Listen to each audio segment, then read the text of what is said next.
12월 7일 월요일 날 휴강하도록 하겠습니다. 9주일 때는 8주만 강의하거든요. 그래서 공인중개사법은 8주 하는 걸로 되어 있기 때문에 좀 양해를 해 주시고, 미리 다음 주에 한 번 더 말씀드리겠습니다. 예측된 삶을 살 수 있도록 미리 말씀해 드리는 겁니다. 48페이지 개업공개사의 기본 윤리입니다. 공정 업무 처리가 있습니다. 양가로 1번에 개업공개사 및 소속공인중개사는 전문 직업인으로서 품위를 유지하고 신의와 성실로서 공정하게 중개 관련 업무를 수행해야 된다. 이는 개업공개사 및 소속공인중개사에게 주어진 기본 의무이다. 그 다음에 양가로 2번 선량한 관리자의 주요 의무. 중개계약이 위임계약과 유사한 측면에서 근거하여 판례가 인정하는 의무가 바로 선량한 관리자의 주요 의무입니다. 그 다음에 2번 비밀 준수 의무가 있습니다. 비밀 준수는 개업공개사 등이 비밀을 준수해야 되고요. 그 다음에 개업공개사 등은 이번 및 다른 법률에 특별한 규정이 있는 경우를 제외하고는 그 업무상 알게 된 비밀을 누설하여서는 아니 됩니다. 준수기한입니다. 개업공개사 등이 그 업무를 떠난 후에도, 우리 책에는 직이라고 되어 있는데 법조문에는 업무라고 되어 있어요. 그 업무를 떠난 후에도 그 업무상 알게 된 비밀을 누설하여서는 아니 됩니다. 위반한 경우에는 1년 이하의 징역이나 1,000만 원 이하의 벌금이고요. 양가로 4번 반의사 불벌죄입니다. 피해자의 명시된 의사에 반하여는 벌할 수 없는 반의사 불벌죄입니다. 자, 그러면 지금까지 읽은 내용을 다시 한번 정리해 보도록 하겠습니다. 먼저 기본 윤리입니다. 기본 윤리. 기본 윤리인데 첫 번째, 개업공개사와 소속공개사는 전문 직업인으로서 품위를 유지하고 그 다음에 신의와 성실로서 공정하게 중개물을 수행하여야 한다. 그리고 성관주의 의무, 선량한 관리자의 주의 의무, 성관주의 의무가 있고요. 그 다음에 비밀 준수 의무가 있습니다. 비밀 준수.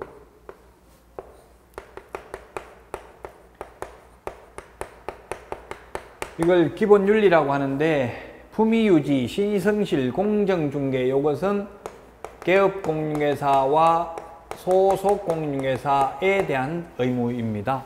즉 중개보조원에 대한 의무로 규정되어 있지는 않습니다. 명문 규정으로.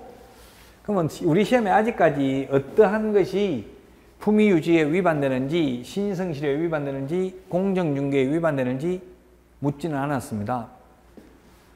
그래서 그냥 예를 들면 품위손상, 양복 안 입고 다니면 품위손상했다, 이렇게 단정적으로 말할 수는 없습니다. 어떤 것이 품위유지에 위반되는지는 사회통념상, 즉 판사가 판단해야 될 부분입니다. 아직 개업공개사가 품위유지 위반했다고 형사처벌받은 사례는 없습니다. 현실적으로. 자, 그래서 개업공개사와 요건 소속공인중개사에게 해당되는 의무이고요. 중개보조원에 대해서는 품위 유지하라는 명문 규정이 없다. 그 다음에 선량한 관리자의 주의 의무, 요것은 판례가 인정하는 의무입니다.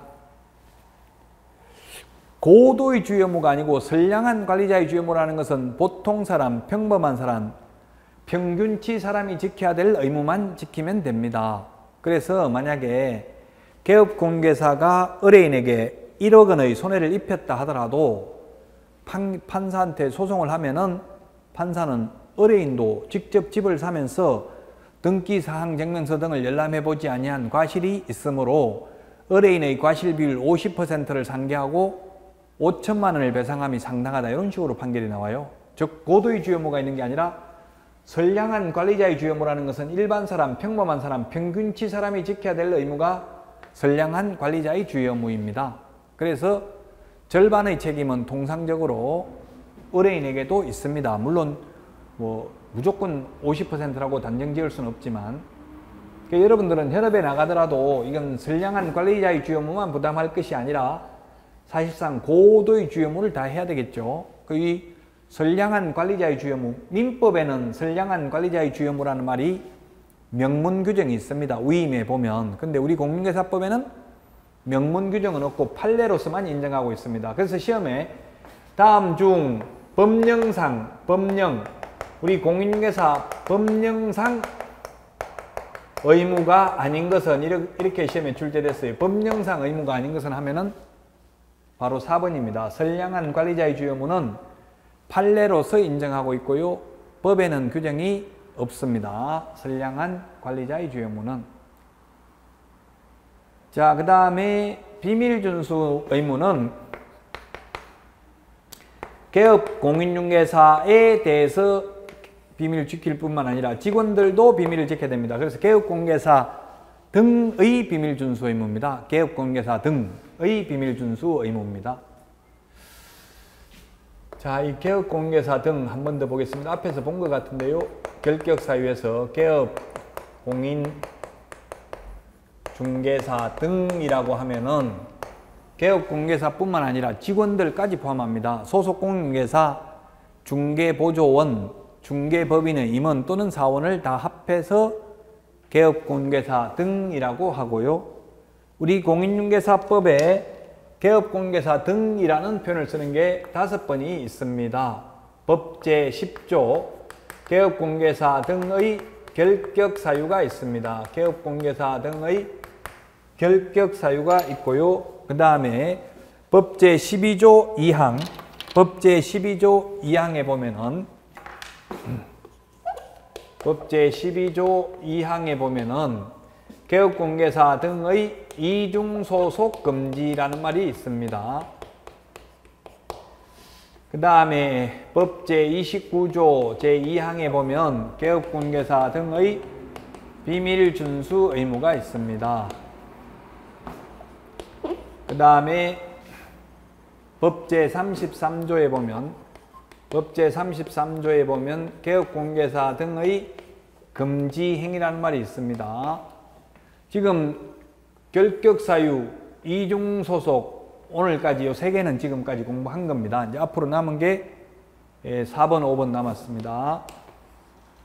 법 제34조 중개사고 예방교육 대상입니다. 중개사고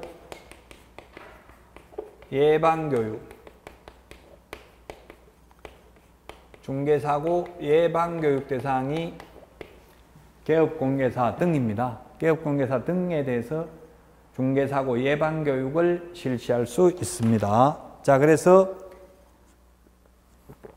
개업공개사 등이라는 표현을 쓰는 게 5번 나옵니다.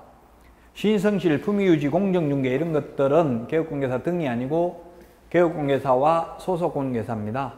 자, 비밀준수인데 비밀준수도 시험에 잘 출제되는데 비밀준수는 개업공개사 등은 이 법 및 다른 법률에 특별한 규정이 있는 경우를 제외하고는 그 업무상 알게 된 비밀을 누설하여서는 아니 됩니다. 따라서 시험에 어떻게 출제됐냐면 개업공개사 등은 그 업무상 알게 된 비밀을 어떠한 경우에도 누설하여서는 아니 된다 해서 X로 출제됐습니다. 즉, 이 법이나 다른 법률에 특별한 규정이 있으면 누설해도 됩니다.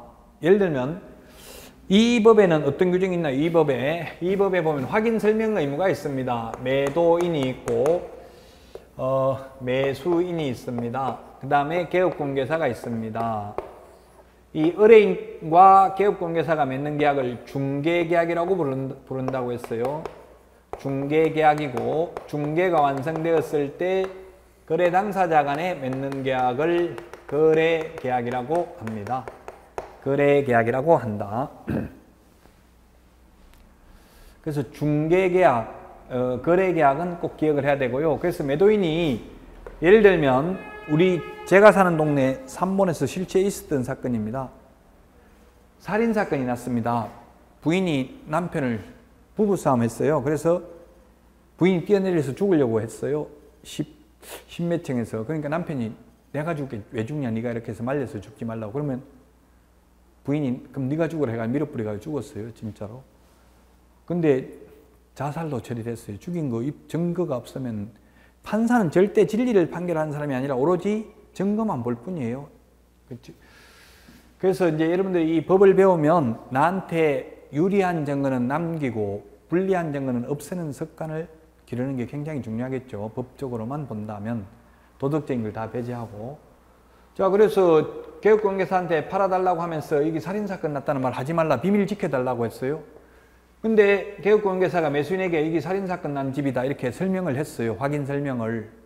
그러면 이걸 그럼 과연 비밀준수 의무 위반은 1년 이하의 징역이나 1,000만 원 이하의 벌금인데 처벌할 수 있는지 여부, 판례는 이건 처벌할 수 없다. 있는 그대로 설명하도록 돼 있기 때문에 만약 오히려 이걸 설명 안 하면 손해배상해야 됩니다. 매수인한테 설명을, 현실적으로 살인사건 났다는 말을 설명할까요? 안 할까요? 현실적으로는 안 하겠죠. 하면 거래가 안 될 거 아니에요. 그래, 안 했어요. 우리 동네에서. 안 해가지고 매수인 사는데 판례가 손해배상 청구를 했어요. 그 아파트에 살고 있는데 옆에 집에 사람들이 거기 사람 죽은 건 알고 들어왔죠. 이렇게 또 알려주는 거야. 모르면 살 텐데. 아니까 무서워서 못 살죠. 그래서 이사 가려고 내놨어요. 싸게 팔고 나갔어요. 그래가지고 이 개업공개사에게 손해배상 청구를 했어요. 판례는 수원지방법원에서, 대법원 판례는 아닙니다. 손해배상 하라고 했어요. 뭐라고 돼 있냐면은 의뢰인이, 매수인이 특별히 다른 거래에 비춰 볼 때 특별히 싸게 거래하지 않는 점 등을 종합적으로 비춰볼 때 이 의뢰인이 살인사건이 났다는 진실을 알았더라면 거래계약을 체결하지 않았을 것이 명백하므로 의뢰인에게 거짓되는 행, 그 밖에 의뢰인의 판단을 그르치게 하는 행위를 하였으므로 손해를 배상하여야 한다라고 했습니다. 참 어렵습니다. 현실적으로 이거 살인사건 났다고 하면 아무도 살 사람이 없을 것이고, 그렇다고 거짓말하면 또 거짓말한 것에 대한 손해배상을 해야 되고요. 그래서 그런 딜레마에 빠지게 되는데 통전의 양면과 같습니다. 여러분들이 슬기롭게 만약 살인사건 난 걸 알았다면 최근에 뭐 사망사건이 있었으면 이렇게 특이하게 적든지 이런 식으로 해야 될 겁니다. 아니면 가격을 특별히 싸게 한다든지, 그래서 시세보다 싸게 거래하기로 함 이렇게 특이하게 적어놓으면 나중에 책임을 묻기는 어렵겠죠. 자, 어쨌든 이 법에 확인 설명 의무가 있기 때문에 그런 경우는 비밀에 해당되지 않고요. 또 다른 법률에, 2번 및 거기에 다른 법률에 48페이지 2번에 양가로 1번에 보면 2번 및 다른 법률에 특별한 규정이 있는 경우를 제외하고는 밑줄 치시면, 다른 법률에 어떤 특별한 규정이 있냐 하면은 민형사소송법에 재판에 정인으로 출석한 경우, 국회 정언감정에 관한 법률에 의해서 청문회 정인으로 출석한 경우, 이런 경우는 진실을 말해야 되고 위정하면 위정죄로 처벌받아요. 그래서 그런 경우는 비밀이라 하더라도 진실이라면 누설해도 비밀누설죄로 처벌받지 않습니다. 재판에 정인으로 출석한 경우 등은. 그래서 어떠한 경우에도 비밀을 누설하여서는 아니 된다 이렇게 하면 X라고요. 이 법 및 다른 법률에 특별한 규정이 있으면 누설해도 됩니다. 그 다음에 2번은 어떻게 시험에 출제됐냐 하면은 중개업을 영위하는 한 성실하게 비밀을 준수하여야 하나 그 업무를 떠난 때에는 그러하지 아니하다 하면 X입니다. 한번 알게 된 비밀은 영원히 죽을 때까지 준수해야 됩니다. 그 업무를 떠난 후에도 또한 비밀을 준수해야 됩니다. 이 비밀 준수 의무를 위반하면 1년 이하의 징역이나 1,000만 원 이하의 벌금에 처합니다. 양가로 4번 반의사 불벌죄입니다. 반의사 불벌죄. 우리 공인중개사법에 반의사 불벌죄는 요거 하나밖에 없습니다. 친고죄는 적극적으로 고소해야 처벌할 수 있는 게 친고죄입니다. 옛날에 간통죄 같은 게 친고죄였죠? 지금은 간통죄가 폐지됐지만 고소해야 벌할 수 있는 게 친고죄고요. 반의사 불벌죄는 고소 안 해도 처벌할 수 있습니다. 그러나 피해자가 처벌을 원하지 아니하면 처벌하지 않는 게 반의사 불벌죄입니다.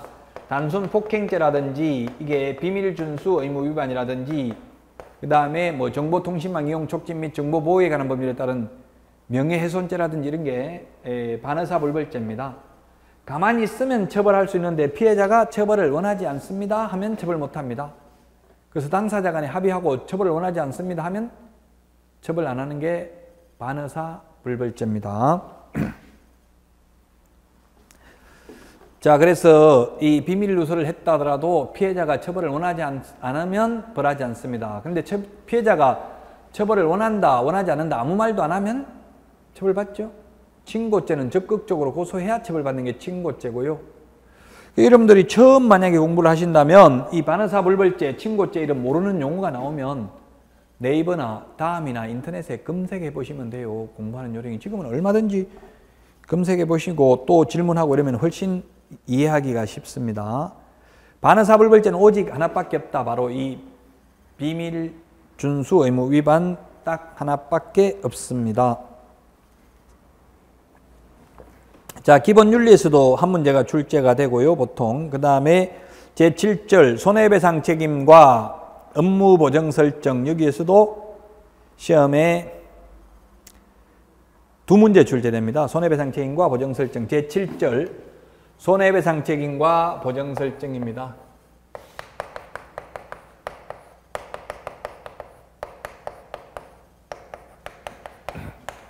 손해배상 책임과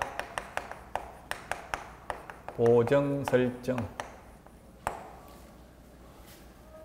자, 일단 칠판에 한번 설명을 드리고 책 보고 보충하도록 하겠습니다. 손해배상 책임과 보정 설정인데 첫 번째, 손해배상을 하려면 세 가지 요건이 있어야 됩니다. 이 중에 하나에 해당되어야 손해배상을 합니다. 첫 번째, 개업공개사의 고의 또는 과실이 있어야 됩니다. 두 번째, 개업공개사의 고의과실이 없다면 고용인, 직원의 고의과실이 있어야 됩니다. 우리 법 제15조 2항에 보면 고용인의 업무상 행위는 그를 고용한 개업공개사의 행위로 본다라고 되어 있습니다. 추정한다가 아니라 본다. 직원이 잘못하면 그건 사장이 잘못한 것으로 본다. 그래서 직원이 손해를 입히면 사장이 손해배상을 해야 된다 이 말입니다. 그 다음에 세 번째, 중개행위 장소 제공입니다. 중개행위 장소 제공입니다. 예, 개업공개사가 예식장 간다고 그 사이에 소속공개사만 실장이라고 부르죠. 우리 현업에서는 혼자 두고 나갔습니다. 그런데 실장이 손님 받아가지고 확인 설명했습니다. 이 좋은 거 금매 있습니다. 이렇게 하니까 당장 계약서 쓴다고 합니다. 그런데 계약서 쓰면은 사장한테 중개보수 다 보고해야 되니까 다방에서 우리끼리 만나서 계약서 쓰자 저녁에 이렇게 이야기했습니다. 그래서 중개보수는 직원이 다 받아갔습니다. 실장이. 개업공개사 사장은 중개보수 받지도 않았습니다. 손님 온 거 보지도 않았습니다. 근데 그 손님은 중개행위장소, 중개사무소에 왔던 적은 와서 브리핑, 확인 설명은 들었습니다. 그러면 이게 중개행위장소로 제공했는지 여부. 그래가지고 손해가 발생했다고요. 개업공개사는 그 손님을 본 적도 없고 개업공개사 없는 사이에 사무실에 와가지고 설명은 듣고 갔다고요. 근데 나중에 손해가 발생했다면 개업공개사 손해배상 책임이 있다 없다? 있다는 이야기입니다. 중개행위장소로 제공했기 때문에 거래 계약 체결 장소 제공이 아니라 중개행위장소 제공입니다. 계약서는 다방에 가서 적었다 하더라도 확인 설명을 들었다는 것은 중개행위거든요. 확인 설명하는 것은. 그래서 손해배상 책임이 있다고요. 따라서 개업공개사는 직원들 지도 감독을 잘 해야 됩니다. 없을 때 무슨 짓을 할지 몰라요. 손해 다 배상해야 됩니다. 자, 고의 또는 과실이라고 했는데 고의하고 과실 뭐 이런 모르는 단어는 자꾸 인터넷으로 찾아보면 되겠죠. 고의는 일부러 하는 게 고의고요. 과실은 부주의하여 모르고 하는 게 과실입니다. 예, 그래서 시험에는 어떻게 나왔냐면 고의 또는 중대한 과실에 한하여 손해배상 책임이 있다 하면 X입니다.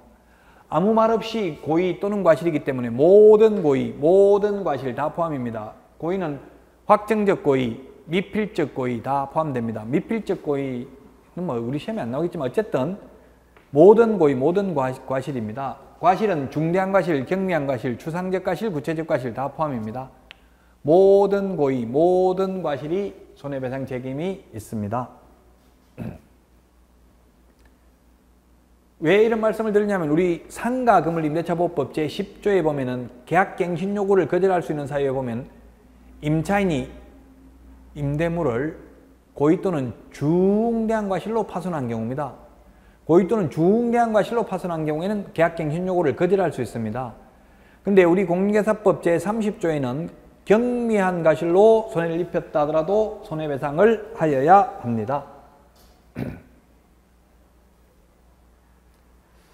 직원의 고의가실이 있거나 이 세 가지 중에 한 가지는 있어야 손해배상을 합니다. 이렇게 해가지고 손해배상을 하려면 의뢰인에게 재산상 손해가 발생해야 됩니다. 재산상 손해가 발생해야 된다. 그러면 다른 말로 하면 정신적 손해가 발생한 경우는 공인중개사법상 배상 책임은 없습니다. 정신적 손해에 대해서는 재산상 손해만, 그 말은 위자료, 정신적 손해는 민법 751조에 의해서 손해배상 청구는 가능하지만 공인중개사법상은 안 된다. 이 말은 보험금으로 위자료를 주지는 않는다는 이야기입니다. 개업공개사 개인재산을 압류해가지고 정신적 손해를 받아갈 수는 있습니다. 그러나 보험금으로 정신적 손해는 배상하지 않습니다. 재산상 손해가 발생을 하면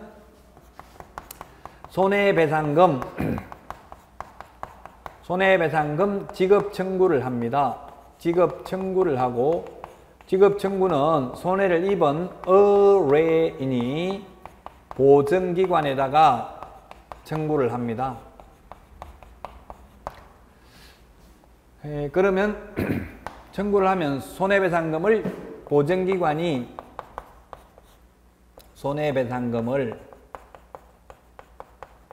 지급을 해줍니다. 손해배상금 지급은 보증기관이 의뢰인에게 지급을 합니다. 손해배상금 지급하고 나면 15일 이내에 재보정 설정을 합니다.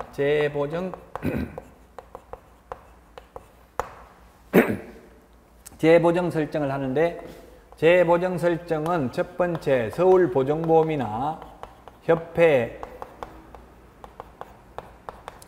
공제의 경우에는 다시 가입합니다. 다시 가입. 근데 공탁의 경우에는 부족분을 보전하면 됩니다. 그리고 손해배상을 하고 나면 다 끝나는 게 아니라 구상권을 행사합니다. 구상권 행사. 구상권을 행사합니다. 구상권 행사는 보증기관이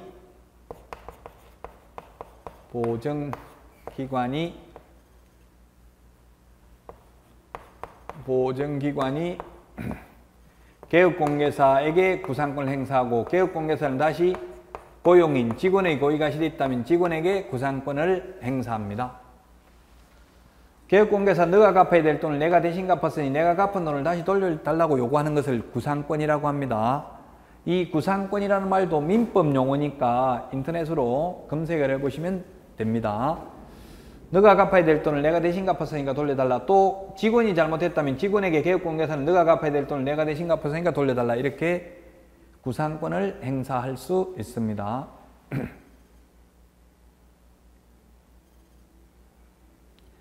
그래서 이게 우리 생명보험이나 자동차보험이나 화재보험하고는 달라요. 자동차보험은 자동차 사고가 나면 자동차 보험회사에서 손해배상해주고 그 보험가입자들한테, 계약자들한테 구상권 행사는 안 하죠. 원칙적으로 뭐 고의로 일부러 사고 난 건 아예 보험금 자체를 안 주니까 그런 보험 사기 이런 거 아니라면은 구상권 행사를 안 합니다. 그런데 우리 보험이나 공제는 구상권 행사를 합니다. 결국은 손해가 발생하면 전부 개업공개사가 다 배상해야 됩니다. 그래서 자동차 보험료는 1년 가입하는데 보험료가 굉장히 비싸잖아요. 몇십만 원, 뭐 한 50만 원 가까이 하잖아요. 그런데 우리 이 공제료는 지금 뭐 한 18, 9만 원 하고요. 서울보증보험료는 11만 원 정도밖에 안 해요. 1년에 가입하는 게. 구상권을 행사하기 때문에 그렇다는 이야기예요. 다른 자동차 보험이나 생명보험은 왜 구상권을 행사를 하냐면은 우리는 구상권 행사하면 이거 가입할 필요가 없잖아요. 어떻게 보면은. 근데 왜 구상권을 행사하고 자동차 보험을 안 하냐 하면 자동차 보험은 고의로 사고 내는 거, 화재보험은 고의로 불낸 거는 보험금을 안 주잖아요. 그런데 우리는 고의로 일부러 손해를 입힌 것도 보험금을 주기 때문에 구상권을 행사할 수밖에 없다는 얘기예요. 그럼 구상권 행사를 안 하게 되면 어떻게 하겠어요? 안 한다고 하면 저 같으면 이렇게 할 수 있겠죠. 의뢰인하고 개업공개사하고 짜고 1억 손해 입었다고 합의서 써줄게. 1억 받아가지고 반반 나눠 먹자 이렇게 할 수도 있잖아요. 그래서 구상권을 행사할 수밖에 없다. 자, 손해배상금 지급 청구하러 갈 때는 입증 서류를 입증 서류를 가지고 가야 됩니다. 말로만 손해가 입었다고 하면 안 되고 입증 서류가 당사자 간의 손해배상 합의서가 있거나 합의가 안 되었을 때에는 승소 판결문이 있거나 또는 판결문과 동일한 요력이 있는 기판력이 있는 화해조서나 청구일락조서 등을 가지고 가야 됩니다. 이런 것 중에 하나만 있으면 됩니다. 재산상 손해만 배상한다고 했죠.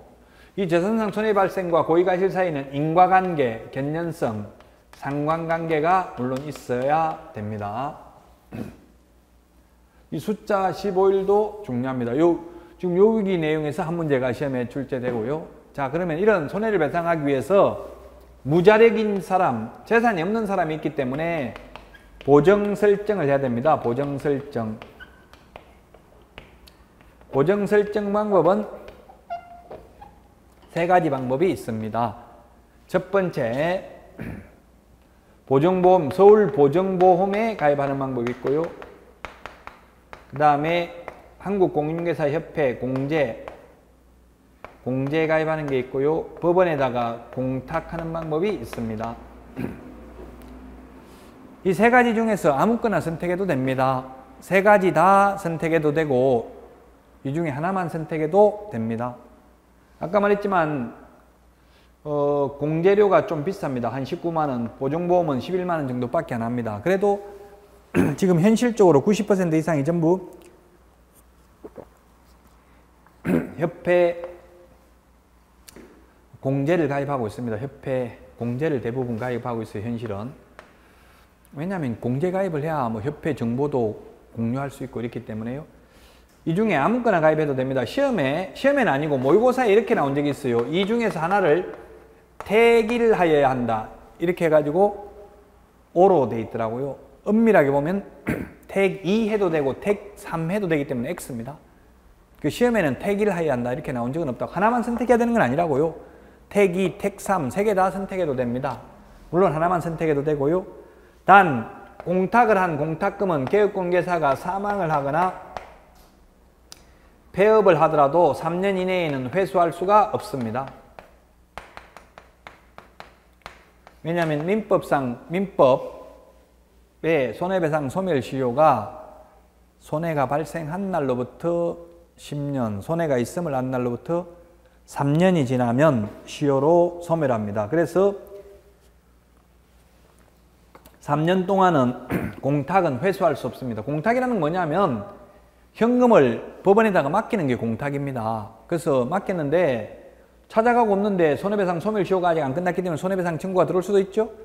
그래서 안 내주고요. 3년 안에는 회수가 불가능이고 보험이나 공제는 내줍니다. 왜냐하면 보험이나 공제의 경우에는 미경과 보험료를 내줍니다. 만약에 보험을 보통 1년짜리 보험을 가입하는데 이미 6개월 만에 보험을 해약하더라도 이미 경과된 보험료 가지고 나중에 사고 난 걸 배상하기 때문에 미경과된 보험료를 내줍니다. 그런데 공탁의 경우는 회수할 수가 없습니다. 3년간은 공탁을 하고 나면 3년간은 회수할 수 없다. 자, 그래서 보정 설정 방법은 모든 개업공개사가 동일하다 이렇게 해도 대체로 옵니다. 보정 설정 방법은 동일하다 이 말은 이 셋 중에서 개업공개사의 종별과 상관없이 셋 중에서 아무거나 선택하면 된다는 게 똑같다는 뜻입니다. 보정 설정 금액은 다릅니다. 보정 설정 방법은 동일한데 보정 설정 금액은 차이가 있다. 보정 설정 금액은 첫 번째 법인인 개업공개사는 2억 원 이상 가입해야 됩니다. 법인인 개업공개사는 2억 원 이상. 그 다음에 공인중개사, 즉 공인중개사라고 하는 것보다 개인이라고 하는 게 낫겠네요. 법인이 아닌 개인은 왜냐하면 공인중개사인 개업공개사도 있고 법부칙 제6조 2항의 규정에 의해서 등록을 한 것으로 본 개업공개사도 있기 때문에 통틀어서 개인인 개업공개사는 1억 원 이상 가입하면 됩니다. 그 다음에 법인의 분사무소도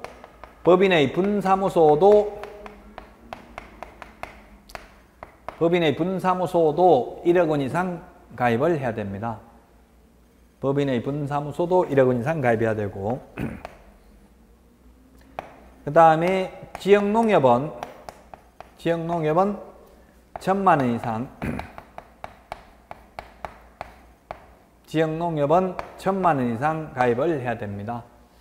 따라서 보정 설정 방법은 모든 개업공개사가 이 셋 중에서 아무거나 선택하면 되는데 설정 금액은 차이가 있다. 아무거나 선택하면 되니까 예를 들어서 시험에 출제됐던 게 협회 회원은 반드시 협회 공제 가입해야 한다. X. 그 다음에 뭐 특수법인은 공탁해야 한다. X. 모든 개업공개사는 이 셋 중에 아무거나 선택할 수가 있다. 근데 현실적으로는 공탁을 하는 사람은 전혀 없습니다. 왜냐하면 공탁은 1억을 맡겨놓고 3년 동안 회수도 할 수 없다고 폐업을 해도 근데 그 1억을 갖다가 은행에 넣어놓으면 아무리 이자가 안 나오더라도 100만 원 나오겠죠. 1%는? 그러면 보험료가 이거 11만 원밖에 안 한다 했잖아요. 10만 원대밖에. 그럼 이자 100만 원 받아가지고 차라리 보험 가입하는 게 낫겠죠? 이자 100만 원 나올 거예요. 1%가 100만 원이잖아요. 1억에. 그래서 현실적으로 공탁을 하는 사람은 없습니다. 자, 그래서 보정 설정 방법이 있고 보정 설정 금액이 있고 그 다음에 보정 설정 시기입니다.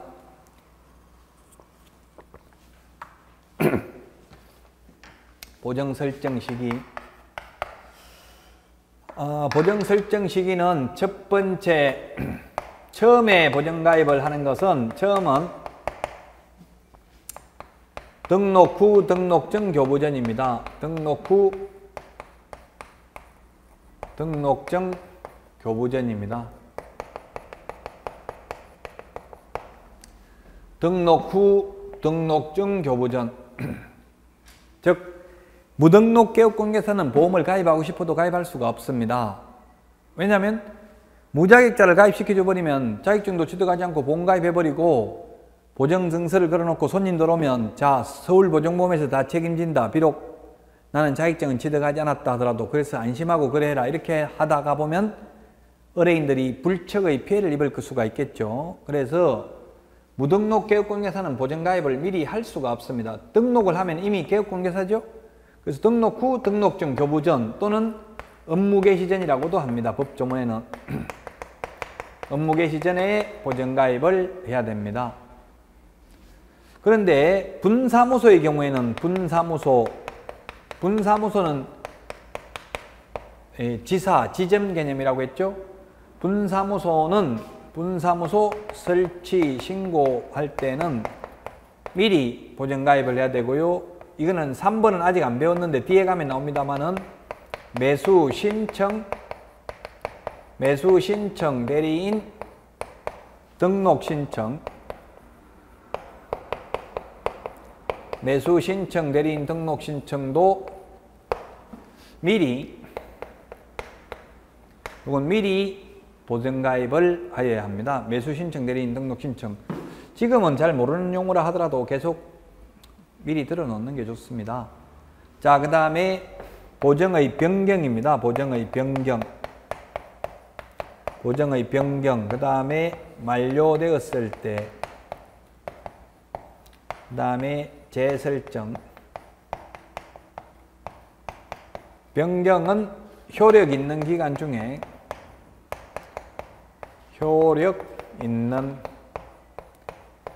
중에 변경이 가능하고 만료되었을 때는 만료일까지 다시 설정하고 재설정은 15일 이내에 재설정하면 됩니다.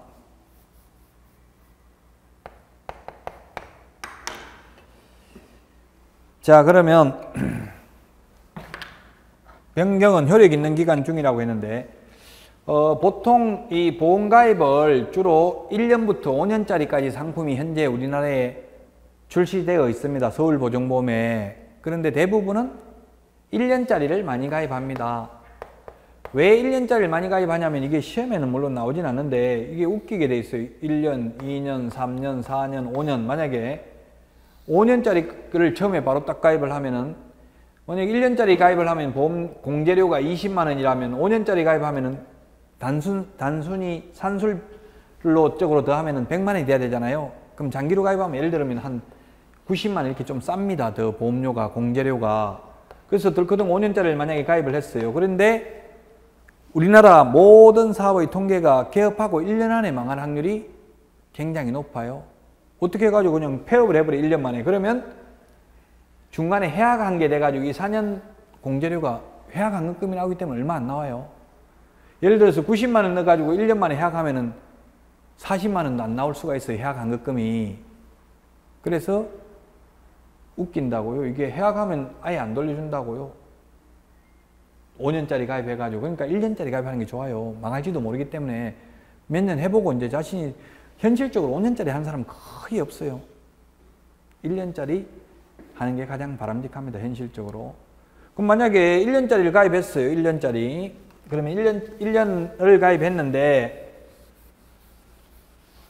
중간에 바꿀 수가 있습니다. 중간에 서울보증보험회사에 보험을 가입했는데 1년짜리 1년 되기 전에 6개월밖에 안 됐는데 협회 공제로 바꿀 수 있습니다. 바꾸려면은 새로운 보증을 먼저 가입하고 종전 보증을 해지하면 미경과 보험료는 돌려줍니다. 이론적으로는. 그래서 시험에 이론적으로 어떻게 나왔냐면 다른 보증으로 변경을 하고자 하는 경우에는 보증기간이 만료되어야만 변경이 가능하다. 1년짜리 가입했으면 1년 끝나야 다른 보증으로 변경 가능하다. 그건 아닙니다. 이론적으로는 중간에라도 바꿀 수는 있습니다. 그런데 현실적으로 바꾸게 되면은 이게 미경과 보험료가 나오기 때문에 해약환급금이 나오기 때문에 미경과 보험료는 해약환급금이기 때문에 손해예요. 손해.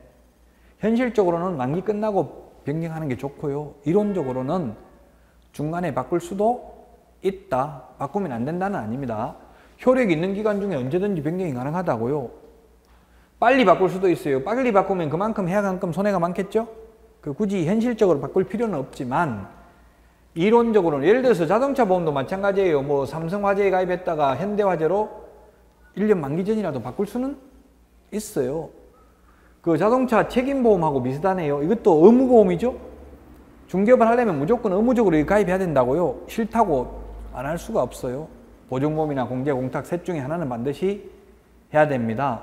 자, 그 다음에 만료되었을 때는 만료일 다음 날까지가 아니라 만료일까지 가입해야 됩니다. 오늘이 만료되면 오늘까지, 만료일까지 다시 재보증 설정해야 돼요. 만료일 다음 날까지 해버리면 오늘 밤 12시부터 새로 가입할 때까지 사고가 난 거에 대해서는 배상할 수가 없죠.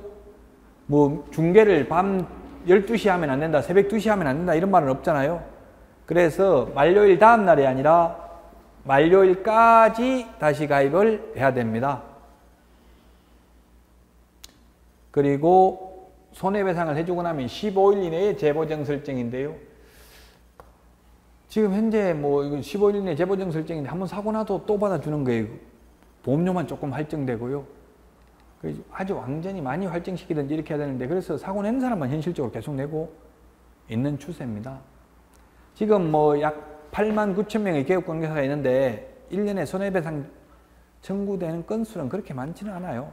근데 한 건당 거의 1억이 넘죠. 그래서 현실적으로는 왜 이게 보험금 청구 건수가 작냐면 만약에 이렇게 보험금을 청구하는 건 어떤 거겠어요? 개업관계사들이 거의 다 파산한 사람들이라고 봐야 돼. 돈 하나도 없는 사람이라고 봐야 돼. 돈 있으면은 어차피 구상권 행사하면 다 내가 내놔야 되잖아. 개업관계사가. 그러니까 아예 합의해가지고 돈 줘버리고 판결문 받으면 돈 줘버리고 그냥 끝내는 경우가 많죠. 대부분은 개업관계사가 주고. 지금 뭐 1년에 통계를 보면 한 60억 정도 손해배상이 나왔어요. 협회 공제가.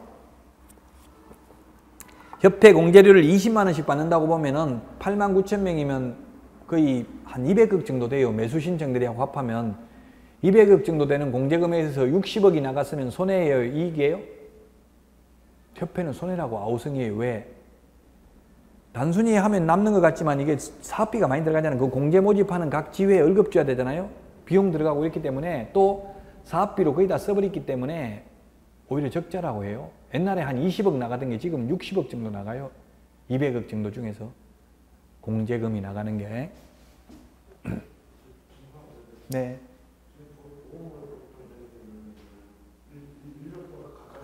예, 예.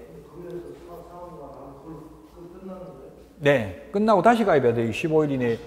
또 15일 안에 사고 나고 나면은 재설정을 다시 해야 돼요. 예. 예, 사고 나면 다시 가입해야 돼요. 예. 네. 다시 가입하고 끝나는 게 아니라 또 구상권까지 행사한다고요. 그러니까 사고 안 나도록 최선을 다해야 돼요. 그리고 나는 돈 많으니까, 재산 많으니까 이 세 개 중에 하나 가입 안 하겠다. 안 됩니다. 무조건 가입해야 돼요. 셋 중에 하나는. 그렇다고 공탁할 필요는 없다고요. 1억 갖다 맡길 돈 가지고 그 이자 가지고 보험 가입하는 게 오히려 나아요. 굳이 뭐 현금을 갖다 맡길 공탁을 할 필요는 없어요. 현실적으로는 공탁하라는 말은 아예 없어요. 그냥 이 둘 중에 하나 공제증서나 공탁 보증보험 증금 가져오라고 그래요. 등록증 받을 때.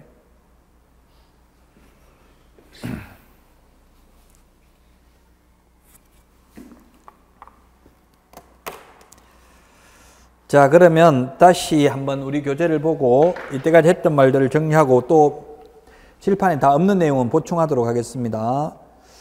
48페이지에 보면은 과실책임입니다. 과실책임. 모든 고의과실이 다 포함됩니다. 그런데 개업공개사 고의과실은 없다 하더라도 장소 제공, 중개인이 장소 제공하면 손해배상 책임이 있고요. 49페이지 맨 위에 세 번째 줄에 방가로 2번에 이거 다 적어놨어요. 칠판에. 고의과실이 있거나 고용인의 고의과실이 있거나 또는 장소, 중개인이 장소 제공이죠. 그런 경우에 손해배상한다.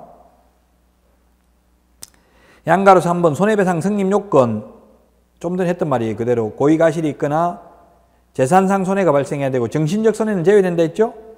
그 다음에 인과관계가 있어야 된다. 손해가 발생했음을 입증하는 것은 누가 해요? 항상 주장하는 자가 입증해야 되죠. 의뢰인이 손해 발생했다고 손해배상 청구하려면 의뢰인이 손해 발생한 것을 입증해야 된다. 자, 구체적 범위 양가로 4번에 재산상 손해만 배상합니다. 정신적 손해는 배상하지 않습니다. 자, 그 다음에 방가로 2번 배상의 범위인데요. 자, 그러면 만약에 보험가입은 1억이라고 했어요. 이게 보험가입은 1억을 했는데 손해는 7억을 입혔어요. 7억. 이게 시험에 출제됐어요. 보정 설정 한도액 범위 내에서 배상 책임이 있다 하면 X죠. 보정은 1억 가입했고 손해는 7억을 입혔다고요. 그럼 7억 다 배상해야 됩니다. 그럼 1억은 보험회사에서 또는 협회 공개에서 주고요. 나머지 6억은 자기 돈 가지고 배상해야 되겠죠. 손해액 전부를 다 배상해야 된다고요. 보정 설정 한도액 범위 내에서만 배상하는 게 아니고요. 자, 그 다음에 맨 밑에 49페이지 보정 설정 방법은 보험 공제 공탁 중에서 최소한 한 가지 이상 셋 중에 아무거나 해도 된다. 자, 그 다음에 보정 설정 신고해야 됩니다. 50페이지 맨 위에 보정 설정 신고해야 됩니다.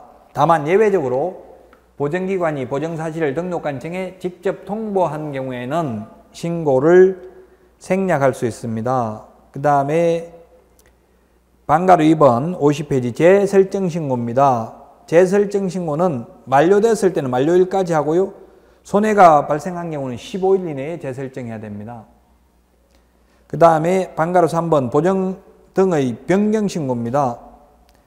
다른 보정으로 변경하고자 하는 경우에는 효력 있는 기간 중에라고 했습니다. 언제든지 변경이 가능합니다. 방가로 4번 신고 생략입니다. 보정기관이 보정사실을 직접 등록관청에 통보한 경우는 신고를 생략할 수 있습니다. 보정설정금액 아까 말했습니다. 법인은 2억, 개인은 1억, 지역농협 1,000만 원, 공탁금 사망하였더라도 3년 이내에 회수할 수 없습니다. 양가로 5번 안 했습니다. 양가로 5번을 안 했는데요. 보정설명 및 교보험 의무입니다. 개업공개사는 중개가 완성된 때에는 거래 당사자에게 다음 각호 사항을 다음 각호 1이 아닙니다. 다음 각호 1이라고 하면 그 중에 하나만 설명하면 되죠. 다음 각호를 설명하라고 했으니까 전부 다 설명해야 됩니다. 세 가지 다. 설명하고 그 다음에 관계증서 사본을 교부하거나 관계증서에 관한 전자문서를 제공해야 한다. 설명하고입니다. 설명하거나 하면 X입니다. 설명도 하고 관계증서 사본을 교부하거나 관계증서에 관한 전자문서를 제공해야 된다. 이메일로 보내줘도 상관없겠죠? 보장금액입니다.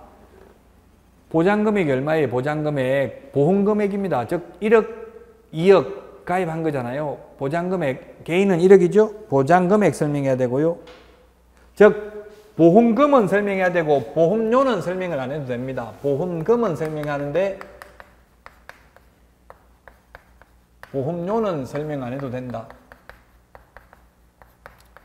자, 이게 보험금입니다. 이거 2억, 1억, 1,000만 원 이게 보험금입니다. 타는 돈이죠. 보험금은 수익자가 보험회사로부터 타는 돈이 보험금이고요. 보험료는 계약자가 보험회사에 내는 돈이 보험료입니다. 따라서 제가 보험료는 저도 아까 뭐 협회 공제료는 19만 원 정도 된다고 했고요. 서울보증보험료는 11만 원 정도 된다고 하고 정확한 금액은 저도 모르잖아요. 왜냐하면 우리 생명보험도 보험회사마다 다 달라요. 보험료는. 근데 우리 보통 보험 설계사들이 뭐라고 불러요? 1억짜리 보험 가입해라 이런 말 많이 하잖아요. 그 1억이 보험금이죠. 보험료가 아니고. 1억짜리 가입하라고 한다고 해서 1억을 내라는 게 아니라 나중에 1억을 탄다는 이야기죠. 보험금은 타는 돈입니다. 따라서 타는 돈은 설명해야 된다고요. 즉 제가 의뢰인에게 손해를 입히면 1억까지는 서울보증보험에서 배상받을 수 있습니다. 이렇게 말해줘야 된다고요. 내가 19만 원 보험료 보험회사에 내놨습니다. 이런 말은 안 해도 됩니다. 보험료는 설명 안 해도 되는데 보험금, 즉 보장금액은 설명해야 됩니다. 방가로 2번 보증보험회사 공제사업을 행하는 자, 공탁기관 및 그 소재지 설명해야 되고요. 방가로 3번 보장기간 설명해야 돼요. 보장기간은 주로 1년짜리 가입한다고 했죠? 그럼 1년이 되겠죠. 자, 7번 51페이지 양가로 7번에 15일 이내 재보정 설정해야 되고요. 양가로 8번까지 오늘 하고요. 다음 시간은 51페이지 계약금 등의 반환채무 이행보장부터 하고요. 자, 위반시 제재입니다. 아예 처음부터 그 행정처분 나와 있는 양가로 8번에 반가로 1번 아예 처음부터 보정가입을 안 하면 등록을 취소할 수 있습니다. 취소할 수 있다는 말은 반대로 하면 취소 안 할 수도 있다는 뜻이죠. 안 하면 업무정지 할 수 있습니다. 6월의 범위 안에서 업무정지는. 자, 아예 설정 안 하면 등록을 취소할 수 있고 반가로 2번 행정질서벌인데요. 보정 설정을 해놓고 보장금액 등을 설명하지 않거나 보증관계증서를 교부하지 않는 경우에는 100만 원 이하의 과태료입니다. 중요하죠. 이거는 비슷한데 처벌규정이 다르잖아요. 보정 설정을 안 하면 등록을 취소할 수 있고 보정 설정은 하고 보장금액 등을 설명하지 않거나 보증관계증서를 교부하지 않는 경우에는 100만 원 이하의 과태료입니다. 지금 뭐 중개업소에 가서 계약을 해보셨다면 개업공개사들이 3가지는 교부해 주잖아요. 현실적으로도 줘요. 뭐 거래계약서, 확인설명서, 바로 이 보정설정증명서류 요 3가지는 주더라고요. 지금 어디를 가더라도 현실적으로. 그래서 교부 안 하면 100만 원 이하의 과태료고요. 보장금액 등을 설명 안 하거나 교부 안 하면 100만 원 이하의 과태료. 아예 보정 설정을 안 하면 등록을 취소할 수 있습니다. 자, 여기까지 하고 다음 시간에 51페이지 계약금 등의 반환채무 이행보장부터 하도록 하겠습니다. 수고하셨습니다.